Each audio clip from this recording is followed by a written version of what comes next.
Aujourd'hui, on se penche sur une affaire, c'est un vrai casse-tête en fait. Ah oui, on peut le dire. Comment un président de club qui est lourdement sanctionné pour des accusations de corruption peut voir la plus haute instance du foot français abandonner toutes les poursuites contre lui? C'est ça qui est fou. C'est une histoire de pouvoir, de contradiction et de ce qui se passe vraiment en coulisses. Alors, pour bien comprendre, il faut revenir au point de départ.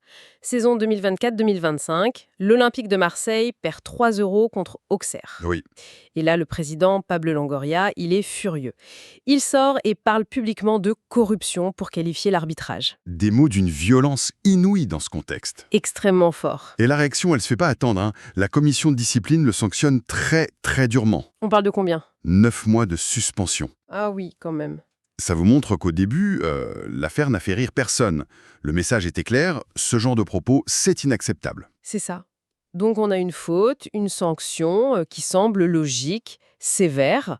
On se dit que l'affaire est close. On pourrait le penser.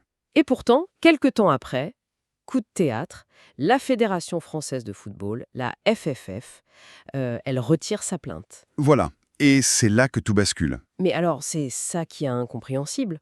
Pourquoi ce virage à 180 degrés? Vu de l'extérieur, ça n'a aucun sens. Et c'est justement ce manque de sens qui a mis le feu aux poudres. Ce retrait de plainte a été vu comme un véritable affront. Par qui, principalement?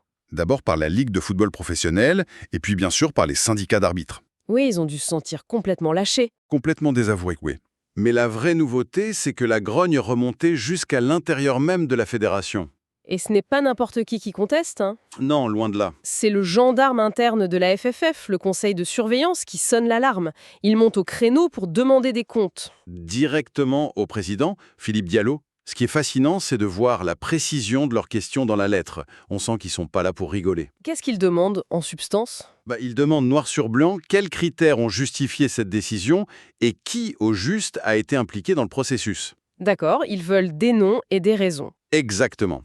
Et il termine en insistant sur la nécessité d'une, je cite de mémoire, une cohérence entre les valeurs affichées, les décisions et la communication. C'est une critique à peine déguisée, quoi. Une façon polie de dire que la direction actuelle navigue un peu à vue. Et c'est là qu'on comprend Quoi donc? que l'affaire Longoria, ce n'est que la partie visible de l'iceberg. Ce n'est plus juste une polémique sur les propos d'un président. C'est le symptôme d'une fracture bien plus profonde entre les instances, les arbitres et les clubs. C'est intéressant. Et du côté de Marseille, comment s'est perçu tout ça? Ah, à Marseille, la lecture est très différente. Là-bas, le sentiment général, c'est que leur président a payé le prix fort. Pour avoir dit tout haut ce que d'autres pensent tout bas. C'est exactement ça. Et cette perception, elle transforme Longoria.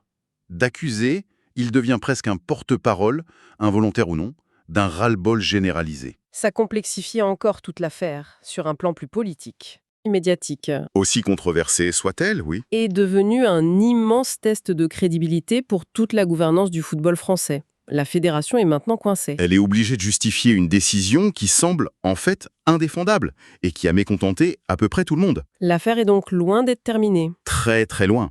Mais au-delà de Longoria et de la sanction, la question que ça soulève est plus fondamentale. C'est-à-dire... Qu'est-ce que cet incident nous dit de l'état de la confiance? Ou plutôt de la méfiance entre ceux qui dirigent le football, ceux qui l'arbitrent et ceux qui y participent. Et la réponse, je crois, est sans doute bien plus inquiétante que l'affaire elle-même.